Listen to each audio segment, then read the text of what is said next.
जय श्रीराम. अजितदादांचं काही स्टेटमेंट आलंय की वाहतूक करणाऱ्या ज्या जनावरांच्या गाड्या आहेत त्या गोरक्षकांना रोखू देऊ नका, गोरक्षकांवरती आळा घाला, त्यांना थांबवा.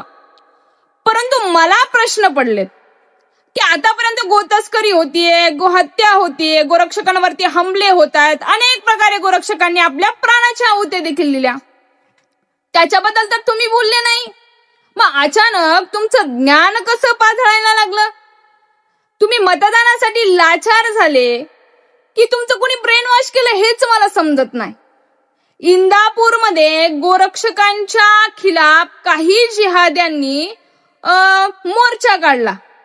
आंदोलन करणारेही गोतस्कर आहेत, निवेदन देणारे तेच आहेत आणि बंद पाळणारे सुद्धा तेच आहेत. मग तुम्ही मतदानासाठी फक्त लाचार होऊ नका. तुम्हाला हिंदूंच्या रक्षणासाठी किंवा गोरक्षणासाठी तुम्हाला आम्ही खुर्चीवर बसवलंय. मग खुर्चीचा एवढा अतिमाज काही कामाचा नसतो. म्हणून तुम्हाला गोरक्षक कोण हे फक्त खुर्चीवर बसून तर नाही समजणार.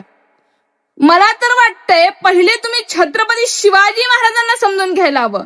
कारण आम्ही गोरक्षक त्यांच्या पावलावर पाऊल टाकून चालतो. कारण गोरक्षणाचा कायदा हा माझ्या छत्रपती शिवाजी महाराजांनी काढलेला आहे. म्हणून आधी तुम्ही छत्रपती शिवाजी महाराजांचे विचार घ्यायला हवे. तुम्हाला आधी हिंदुत्व कळायला हवं. तुम्हाला हिंदू कळायला हवा, तेव्हा तुम्हाला गोरक्षण कळेल. मला तुम्हाला एक सांगायचंय, गोहत्या बंदी कायदा असताना जर गायीची तस्करी होतीये तर मग याची हमी अजितदादा तुम्ही घेणार का? किंवा आजपासून एकही गाय कत्तलखान्याला जाणार नाही याची हमी पोलीस घेतील का? जर तुम्हाला गोरक्षकांना करून नाही द्यायचं ना, मग तुम्ही असं करा, एखादी टेक्नॉलॉजी तयार करा, जेणेकरून असे कॅमेरे तयार करा की ते जाणाऱ्या गाड्या स्कॅन करतील. स्कॅनर सारखे, एक्सरे सारखे कॅमेरे तयार करा ना. तुम्हाला जर एवढाच गोरक्षकांचा त्रास होत असेल, परंतु तुम्ही गोरक्षकांवरती बोलण्याचा तुम्हाला अधिकार नाहीये. कारण आम्ही छत्रपती शिवाजी महाराजांचे संस्कार पाळून आहोत. म्हणून तुम्ही गोरक्षकांवरती न बोललेलं चांगलं.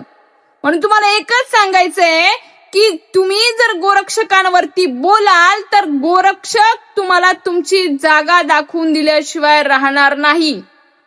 कारण जो हिंदूचा तो आमचा, जो गोमातेचा तो आमचा. आम्ही राजकारणात घुसत नाही.